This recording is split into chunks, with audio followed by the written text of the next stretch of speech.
sausage roll day, all you beautiful radio listeners. Thank you for dropping in for our little happy hour. We appreciate you listening. If you're watching us on YouTube, here is a hand gesture just for you. You're welcome. If you are on the YouTube, use the chat. If you are listening to us on the radio on 105.1 The Fan FM, 1080 AM, online at 105.1thefan.com, Odyssey.com, the Odyssey app, or you ask your smart speaker to see what Luke and Casey are up to today. And you got this?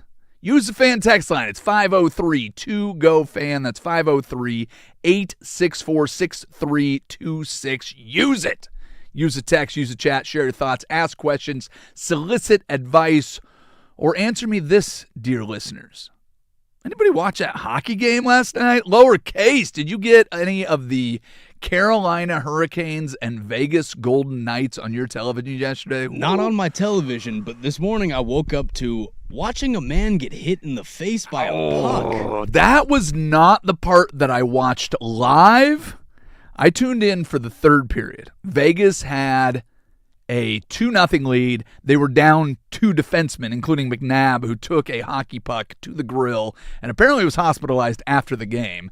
It's hockey, so the whole time you're kind of expecting him to come back on the ice and play hero. But yeah, a 100-mile-an-hour puck to the face, not great.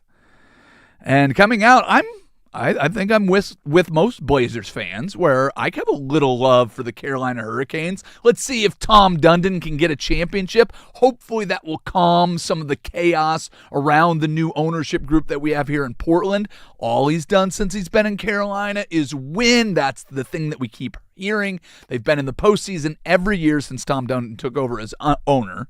They have won at least one playoff series every year that Tom Dundon has been owner.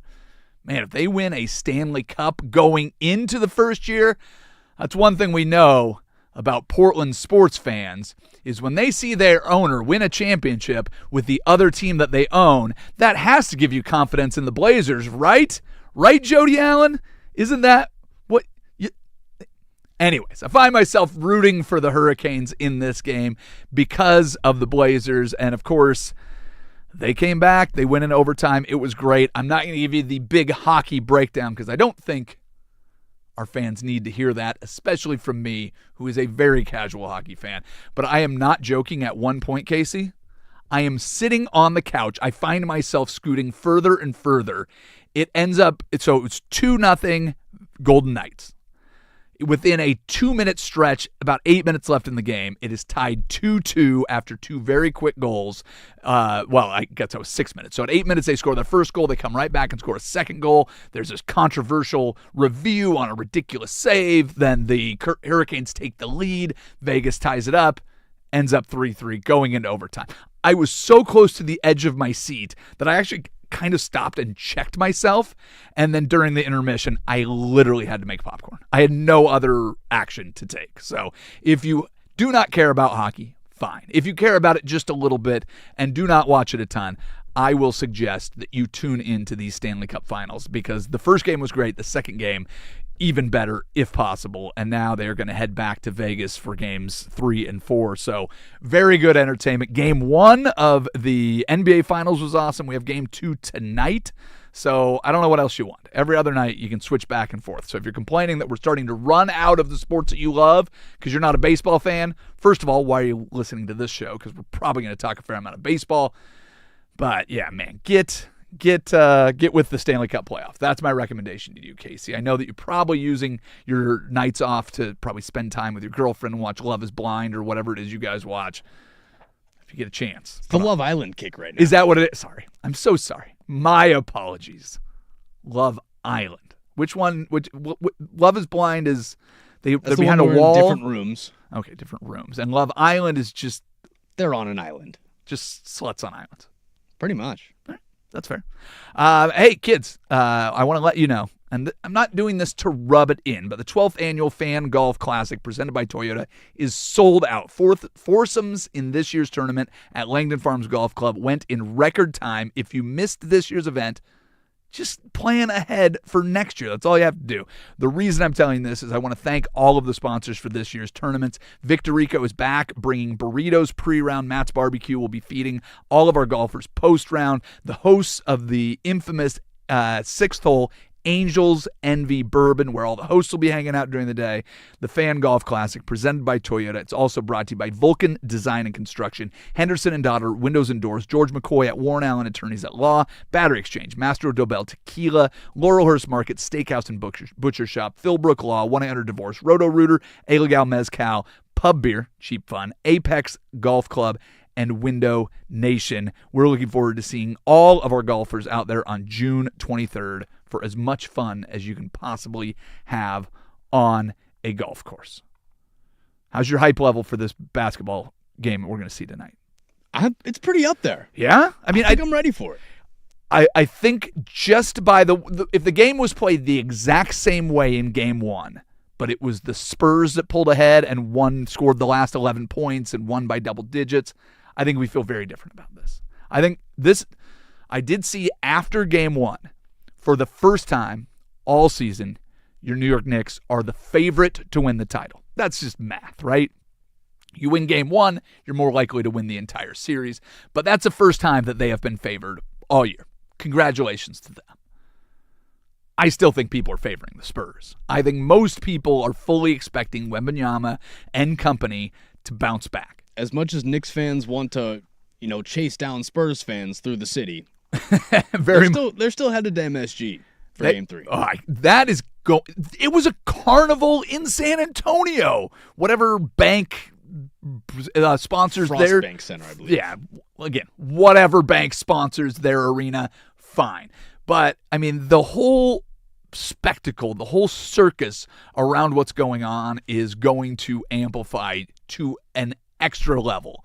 But I'll tell you, even when the Spurs played against the Blazers, oh, look at those T-shirts. They got all their colors. San Antonio's not waiting for New York to create a circus. They're going to do absolutely everything they can. I'm sure we'll see Tim Duncan and his Rastafari look, and you'll see the Admiral looking younger than Tim Duncan somehow sitting out there. So the crowd, you've got your OnlyFans models, you've got your nuns, you've got your legends. San Antonio's going to provide plenty of that. Then you'll have Charles Barkley making fun of the women there. It's going to be a whole thing. It's fantastic. Now, here's the other thing that has been a conversation around this.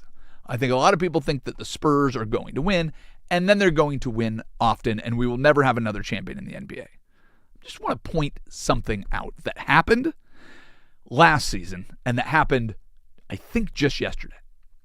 Last season, we said the same thing about San Antonio, or about Oklahoma City. Oklahoma City, if they win, they're young, they've got all these weapons, whatever. Couple injuries, they got close in a Game 7. There's nothing guarantees that you win one and you win multiple. This will be the 8th straight year that we've had a different champion in the NBA. Congratulations on creating parity. You've done a wonderful job. We're all happy for you. There's no guarantee that you have this Spurs team together for another season, let alone healthy for another season. They've had an incredible year. They've got to amp up the urgency. Did you happen to see what Dylan Harper posted, though? On his TikTok? Yes. I did see it. Dylan Harper, well, I guess it was a repost of somebody that went through and put the highlights and the numbers up, crushing De'Aaron Fox for how he played in the first game. Who's the starter ahead of Dylan Harper? Is that De'Aaron Fox? That'd be De'Aaron Fox. This is a lot of young guys that have played above expectations. Dylan Harper among them. The rookie has been really good. One of the veterans on that team is De'Aaron Fox. Victor Wembanyama, only 22 years old, third season playing, I think, better, quicker than people expected. I think his ceiling still much higher, but you've got that. Stephon Castle has played really. All of these guys that have played. There's going to be a lot of arrogance should they win. There's going to be a lot of arrogance if they don't win. I'm very curious if this is an actual thing or just friends going, ha, let me poke at you a little bit. It's the video stirred up. has since been deleted. That makes you think that probably a little more truth than comedy in there. And hey, that's what makes for the best comedy. There is truth in all comedy, but I don't know what this is. But just look for little cracks And I think I will be rooting for the Knicks all the way through on this. The Spurs, I'm sure they'll get something with Wembanyama. Not ready for it. They've had enough good fortune. I'm not wishing bad luck on them, but they've had enough good fortune for my lifetime, at least right now. I feel you there. Okay. Let's do some in case you missed it. In case you missed it, FIFA has announced it is canceling roughly 60 World Cup tickets that were accidentally issued for free due to a website checkout glitch. The organization says fans will have to pay the full price if they want to keep their seats. Now look, does an international soccer conglomerate need to hunt down 60 random people who caught a break just to keep the lights on? No. FIFA knows this is a slippery slope. You let one guy thinking he can get over on you, next thing you know, the entire organization crumbles. This is organized crime 101, and FIFA is going with the playbook. I mean, right? I mean, no one knows it better than FIFA. There's got to be somebody tied up and shrunk by FIFA right now. They don't let anything pass them. In case you missed it, Nate Burleson revealed that he personally recruited the newly retired Russell Wilson to join the CBS Sports Desk, eagerly dubbing himself Robin and Wilson Batman. Not everyone is confident in those nicknames as Burleson after seeing Russ in his Savannah Banana uniform appearance. May I suggest Nate and the Fat Man? Is that... Although if Bill Cowher is Alfred, I think I might be okay with it. Well, here's what I want to check.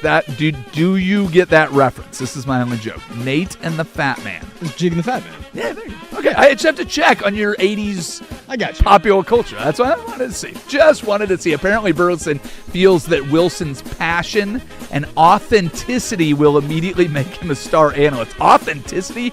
Really? Honestly, I think we're more likely to see Mr. Unlimited dressed in a rubber suit and a utility belt than reveal an authentic personality. Am I right about that?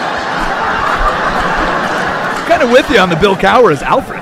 Did he dress up as Batman for Halloween? That might be a thing. I want to say he did. I don't know, but I know that Nate Burleson will probably wear something that resembles a Robin uniform at some point. But hey, like I said, there is two options for Russell Wilson on TV. He is absolutely terrible, or he's really, really good. At Sierra's birthday party. Well, there you have it. Many years ago. In case you missed it, Bears quarterback Caleb Williams chose the feature of the Chicago skyline and the jump man pose on the Madden 27 cover in direct homage to Michael Jordan's iconic 1985 poster. Smart. I don't know exactly how curses work, but I'm sure taunting the evil spirits by comparing yourself to one of the greatest athletes of all time won't piss anybody off. Smart. That's the good news is with him taunting the evil spirits is we'll find out if the Madden curse is real. By the end of the season, Caleb will either be on his way to becoming the GOAT, and we'll know the curse is not real, or he'll end the season turning into an actual GOAT, and we'll know it's real. I think that's taunt the evil spirits. Not only am I going to be on the cover, I'm going to do it like Jordan. As we're about to leave Chicago. I know. Dude, that thing. Slap in the face to Chicago fans. Yeah, we're gonna discuss that in the Daily Buzz. We'll get there. There's a lot going on. I was gonna try to sneak it in here. There's a lot of layers to this thing. It's really ugly. In case you missed it, the juvenile fan who disrupted Game 1 of the NBA Finals to take a selfie with Victor Wembanyama was arrested and is facing 2 distinct criminal charges: criminal trespassing and disturbing a meeting or procession. So just so we have this clear, first, criminal trespassing in the first degree offers a sentence up to 364 days in jail and a $5,000 fine. Second, disturbing a meeting or assembly would add another 90 days. On top of that, the NBA has already issued a lifetime ban for all games, and according to sources, he's facing additional punishment: mandatory free meals at Buffalo Wild Wings. This thing is going off the rails for this kid. Did you see that? Buffalo Wild Wings really did offer the kid free food as a marketing stunt, which backfired immediately because everybody pointed out that they're rewarding literal criminal behavior. I would say I expect better from Buffalo Wild Wings, but I've actually been to a Buffalo Wild Wings, so I cannot say that. In case you missed it, former Knicks enforcer Charles Oakley has officially reignited his decades-long feud with Patrick Ewing, calling the former center a coward after Ewing allegedly ignored him at the recent playoff game. Man, you got to give it to the New York Knicks. Every time they give you something you actually like on the floor, the old-timers do something incredibly petty off the floor to keep the universe in balance. There's no way that everybody can shift. This is not my joke, but I did want to. I just kind of want to end things with something that was referred to earlier today on the Fan. This is a true story. Sesame Street's Elmo is facing a wrath online from Knicks fans because he posted a neutral, sportsmanship-focused message about the NBA Finals. Earlier today on Dirt and Sprague, if you missed it, they actually had an opportunity to interview Elmo. Here's part of what he said. Elmo's getting a hard time for rooting for sportsmanship in the NBA Finals. But the truth is, I would root for the Knicks. I love Jalen Brunson. He's a short guy like me. And I really like Karl Anthony Towns. He's playing for his mom, who passed away. And that's sad. But it makes Elmo happy to see him do good. And I really like Josh Hart. I like to use my heart. But the real reason I'm not rooting for the Knicks is their fans are bitches. Elmo doesn't like that. So stupid. Thank you to our wonderful studio audience. We are going to have David Lucas join us, comedian. Going to be at Helium this week, and he'll be with us at 2:30. But right now, we need to get into the Daily Buzz. I have heard little reports that things are going well so far for Sam Darnold and his fifth offensive coordinator in 5 years. Scotty Scheffler gets very angry with his caddy, and there's a new leader in the MVP odds in Major League Baseball. All that and more. It is the Daily Buzz. We do it next on Happy Hour. This is 105.1 The Fan.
kids, if you were worried about the Seahawks having to face Aaron Donald, do not worry. Cooper Kupp has stepped in.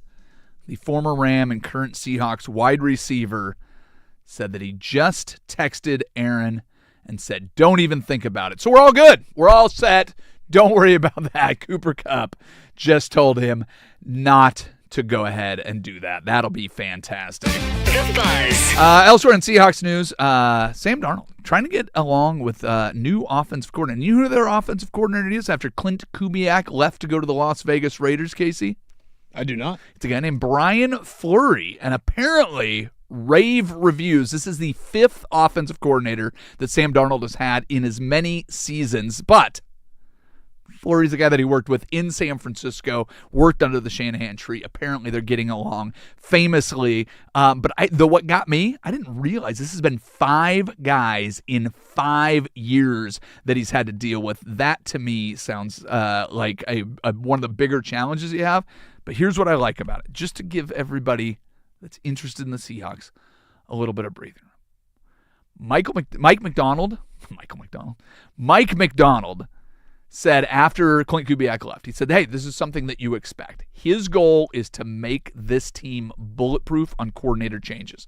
He said he wants to have a Seahawks philosophy, and he wants to have guys that can come in and bring in their own input to it. It'll be ever evolving, but he wants it to look very much like that. So early reports from camp, absolutely fantastic coming back, but everybody seems to be singing the praises of the new OC. And dude, somebody from the Shanahan tree, I'll take it.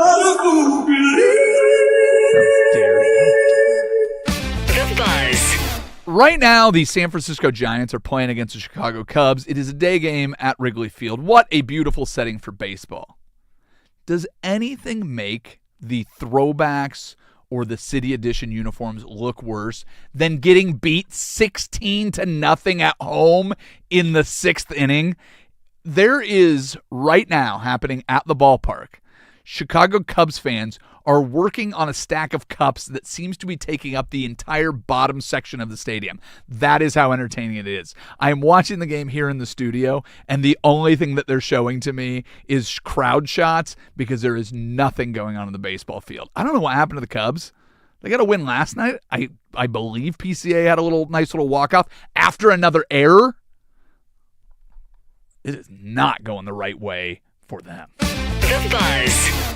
Do you know a guy named Davis Alexander? Does that sound familiar to you at all? I'll give you a hint. He's a quarterback. Davis Alexander. Not a clue. Davis Alexander played for Portland State and is now the quarterback for the Montreal Alouettes in the Canadian Football League. Okay. Yeah. He just extended his perfect professional record to 12-0.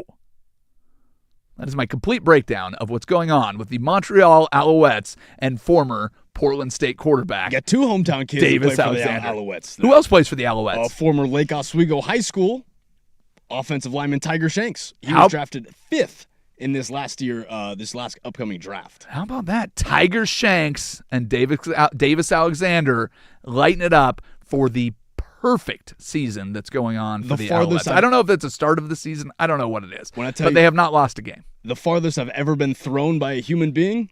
Tiger Shanks. Pass rusher on that guy. Fair enough. The Buzz. All right, what else do we got? Oh, did you see Scotty Scheffler yelling at his caddy after putting the ball in the drink at the Memorial?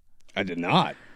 Par 3, pulls out a 7-iron, hits the ball. It fades a little bit farther from right to left, ends up hitting short of the green, bounces in the water.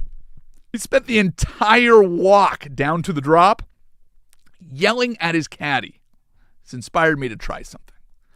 I'm trying to make golf a little bit more fun. This obviously is golf going the other direction. This is a professional golfer yelling at somebody else for a shot not going the way he wanted. You should have known that the wind, and he's yelling the whole way down the fairway.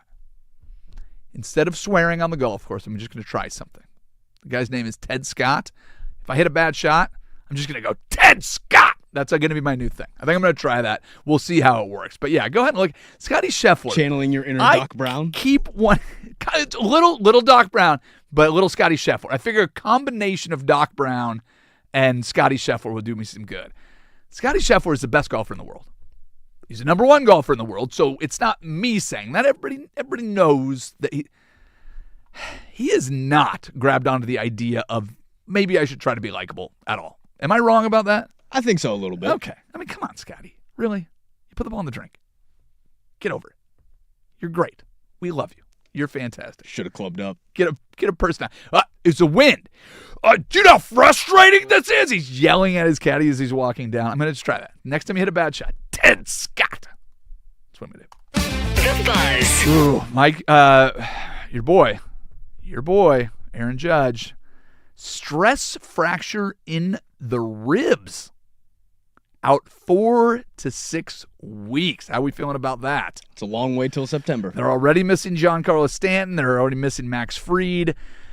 4 to 6 weeks. No Aaron Judge in the lineup. Giancarlo doesn't play in June. Well, why would he? There is a new favorite taking over the top spot in the American League MVP odds. Care to guess who it is? I'll give you a hint. It's not Cal Raleigh, who was hitting 131 before leaving to go into the IL. I've got no clue. Bobby Witt Jr. Don't even play on a good team. Look at that. Hitting, what is he hitting, 278? Something like that? All right, so that is what you got. Did you see the Max Muncy and Eldemaro Vargas collision? The collision. Oh, that... Muncy tried to avoid him. He gets vertical. They both avoided the same direction, and they collide. So if you didn't see the play, Muncy hits it. The ball is corralled by the first baseman behind the bag, and then it is a foot race between two heavy-footed gentlemen running towards the base. They both try to dodge. They both dodge to the inside of the bag, which turns into a collision. Both guys pile up in an absolute heap. Only reason I bring this up is I would like to give as much respect as I possibly can to football players who do that on purpose every single play. Two baseball players bump into each other, and it looked like they were both going to die. So congratulations, baseball, on looking like baseball, and football being a sport for insane people. The Buzz. Let's wrap it up with this, because I do want to get to David Lucas. Dude, this is a huge mess going on in Chicago. The stadium has made steps to approving the move to Indiana. Indiana is offering up to $1 billion incentives for the team to move across the border, build a dome stadium in Hammond, Indiana. Meanwhile, the mayor of town, Brandon Johnson, admitted inadvertently that he thought that the traffic was so bad when he went to a football game last year that he left early from a Bears game against the Packers because he wanted to avoid Soldier Field traffic. That they end up coming back and winning. What a wonderful endorsement from your mayor. This is not a joke. This is a story that has now been followed by the Pope. If God can't help with this, I think you're doomed to seeing two teams in Indiana and none in the state of Illinois. Chicago. I know that you're famously a mess. The Pope's a White Sox fan, isn't he? He is a White Sox fan. He is definitely... See, hey, look, another reason for you to be a White Sox fan. Not bad. All right. Well, that's what I'm going to leave you with. Let's walk over to the George McCoy at Warren Allen Sports Desk and see what we do. The Pope is on their side. They can't get it right. This sports update is brought to you by Mountaintop Metal Roofing. No maintenance, energy efficient, fire resistant, and a lifetime warranty. Do it once, do it right. Visit mountaintopmetalroofing.com. First on the fan, well, the Indiana Fever, they got a win the other night, but just about the only thing that went wrong for them was Caitlin Clark vomiting at halftime. I literally had that pegged as my last story. I was like, looking at the clock. I knew you would go there. You're welcome. Caitlin Clark said, I haven't puked that much in a really long time, but then I felt fine. I felt light, so I was running around feeling good in the second half, but I feel okay. Obviously, I'm losing my voice a little bit, but I'll be good. 17 points, 8 assists, 7 rebounds for Caitlin Clark in that game. She played well, but the more important thing is the Fever are one step closer to defending the WNBA Commissioner's Cup. Let's go, Fever. I mean, you compare this to the Jordan flu game, he wasn't puking on the sideline. I mean, this is heroics. If there's any trophy that matters in sports, forget the Stanley Cup, forget the Larry O'Brien. It's the WNBA Mid-Season Commissioner's Cup. Am I right? Is Caitlin Clark really embracing Indiana more, too? She's got himself a fever. Look at Indiana winning again and again. Woo-hoo. And for more sports scores and stories in 60 minutes, some lowercase from the George McCoy at Warren Allen Sports Desk. Hurt missing work. Insurance companies acting like jerks. Don't call your mom. Call George McCoy at warrenallen.com. The home of the firm.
right, kids, it's Friday. We've got a comedian joining us, David Lucas. You probably know who he is. He's been doing comedy for a very long time, been all over television. He is a Hall of Famer in the Kill Tony platform. David, thank you for taking a little time to join us. Hey, man, thank you for having me, man. Absolutely. A couple shows at Helium this weekend. One tonight, 9:15, and tomorrow, 10:30 p.m. David, Late. go ahead. No, I was just saying late. I want all the creeps to come up. So if you're a creep and you're listening right now, you just woke up and you don't have plans for this evening, David is ready for you to come out. I'm curious about the Kill Tony premise. I'm not a huge consumer of it, but our producer Casey loves Kill Tony, watches it all the time. We've had a couple guys on the show that have come through. I think you know Peyton Ruddy, who was with us not too long ago, and we talked a little bit about it. But you're officially a Hall of Famer. For all of our listeners who have not seen Kill Tony, do you want to tell them what it is? And then I would love to know what it's like, because you are one of the few guys that has kind of mastered the format. I mean, at the end of the day, it's organized chaos.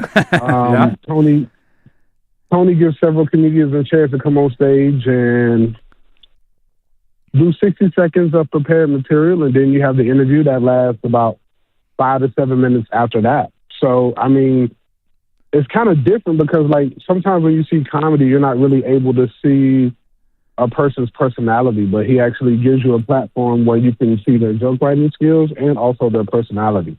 And if you guys don't know who are listening, Tony Hinchcliffe was just part of the Kevin Hart roast and, got mixed reviews, I will say, on that. But no question, one of the more vicious comics out there, or willing to go right up to the line and past. I was one of the writers on the Kevin Hart roast. Oh, were you really? Did you write for Tony? Yeah. Or for the whole roast? How does that work? I wrote for the whole roast. Of course, comedians that know you can be like, hey, what you got, or what you think about this joke? Can you help me, boost this joke up? Is there anything you would add to it? Anything you would take away from it? But for the most part, I wrote jokes for everybody. And when I wrote some of the jokes, I'm like, hey, I wrote this in the style of blah, blah, blah. Sure. I think this will fit their style. So that's kind of how that worked. And so there was a couple, jokes that were criticized after the roast, but I think for the most part, I think people enjoyed. Do you care what the reviews are of a roast? Because that's a format that you're very good at. You started doing the Yo Mama show on MTV years and years ago. Yeah. Your sets include a lot of crowd work. You're not afraid to go after anybody. But how do you take that? That's a lot more public than Helium tonight at 10:30 or tomorrow night. I mean, honestly, I put jokes before everything. I put jokes before ethnicity. I put jokes before sex, meaning male or female. So for me, funny trumps everything. And even if it wasn't funny, it was an attempt at being funny. So if it didn't come off right, we really don't know until we say it in front of the masses. Yeah, it happens. Yeah. So, what's your thought on the roast? Success? You feel like that was a home run, or how do you critique your own work? Because that platform is so huge. It's not if your joke lands at a club, but writing for something like that's. Roast used to be private, right? Roast used to be, the Friars Club, or they would be a private event, and you could say anything. It was for the people in the room, and now it's Netflix. It's global. I mean, Kevin Hart's a global superstar. That's got to be very different.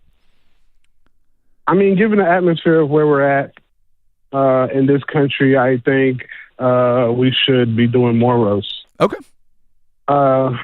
At the end of the roast, nobody died. They were words. Amen to that. Well, I absolutely love that. For your show that you have coming up, so have you done headlining tours before? I saw on your website it says headlining your own tour. I couldn't figure out from the language if that's something, because you've opened for some of the biggest names in comedy. But is this your first? This is like my second or third time. This is like my second or third year headlining. Okay.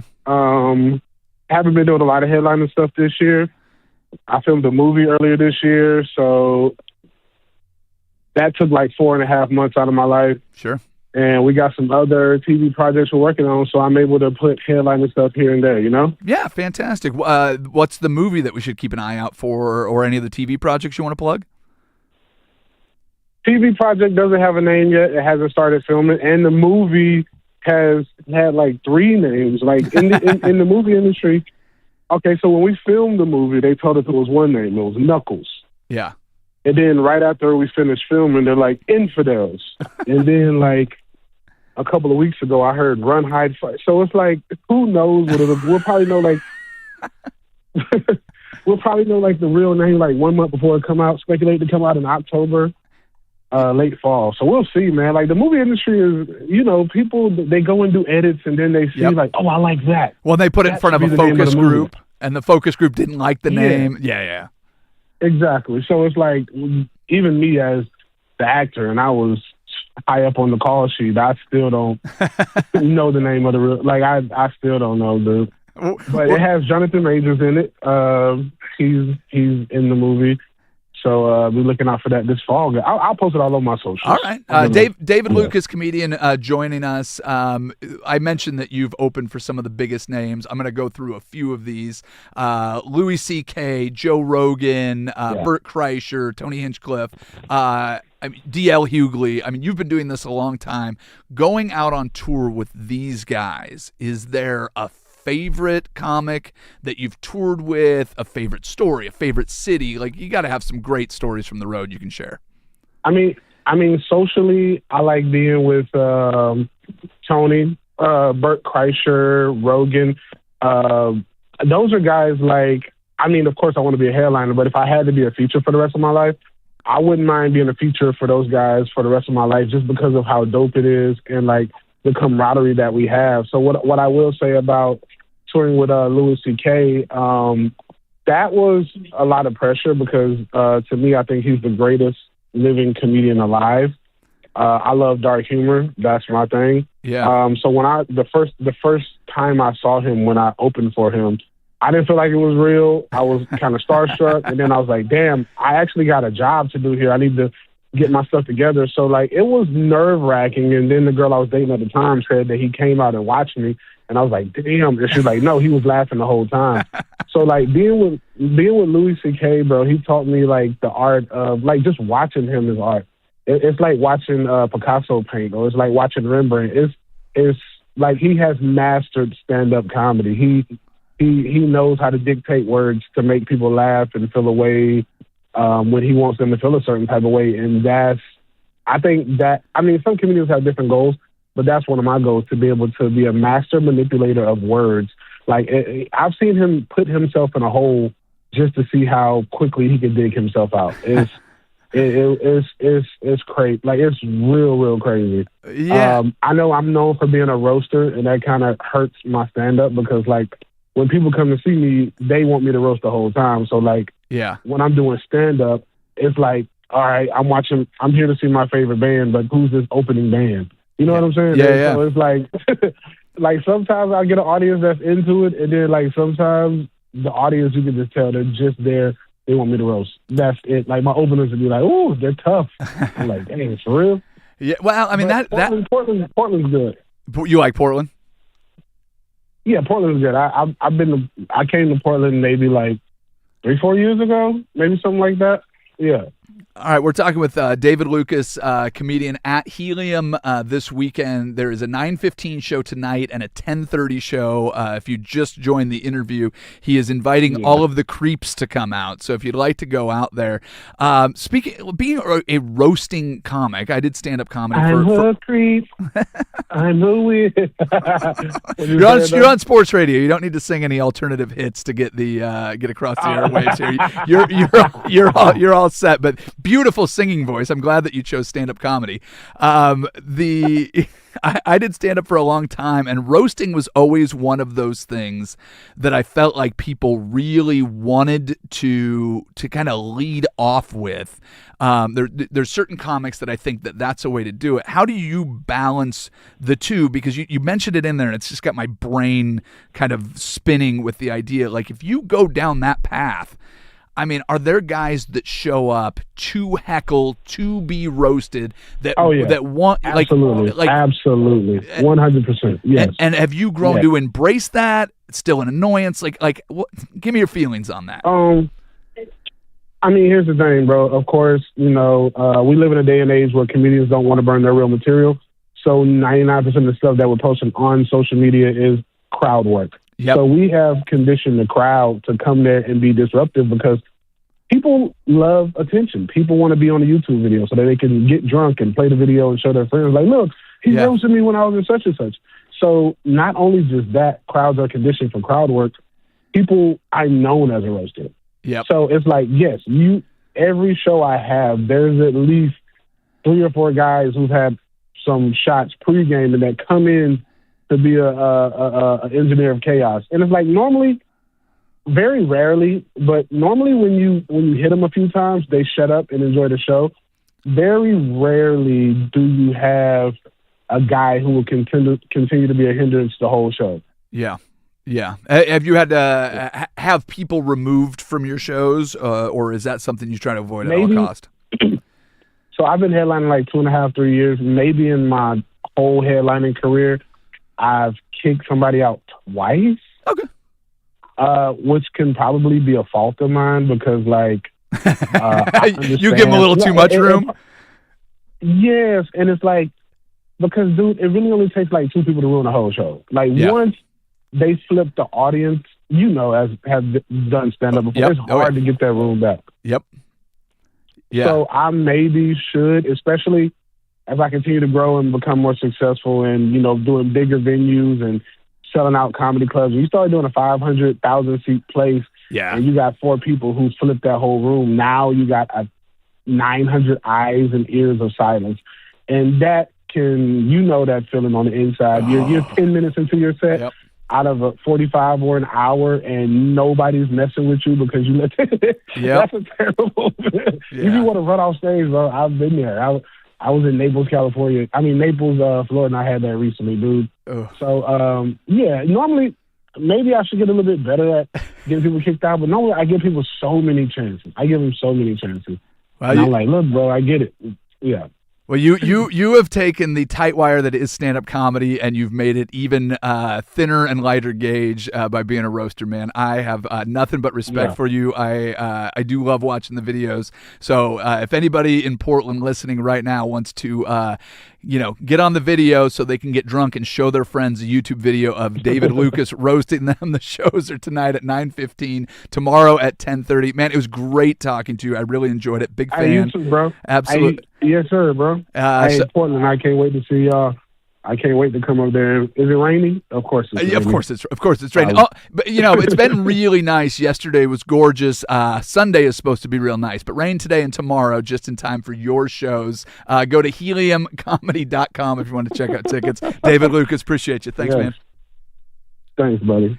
All right, we need to get to news about giant Australian cockroaches. We'll do that next. It's one more for the road on Happy Hour. This is 105.1, The Fan and The Fan Sports Network.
Podcast, it's on our website. It's on our app. It's on the Odyssey website. We got to go quick here. Casey, anything we need to address before we get to it, young man? People asking if we have an official date for the Cargo Shorts Classic. Working on it. It's getting very close. I had a conversation with somebody that might be hosting said event. I have not seen the email back, but we'll let you know. Let's do one more.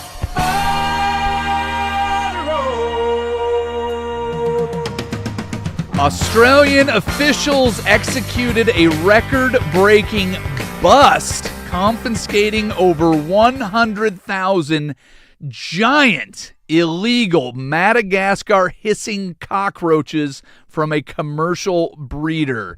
Illegal Madagascar giant hissing cockroaches. Apparently that is a thing.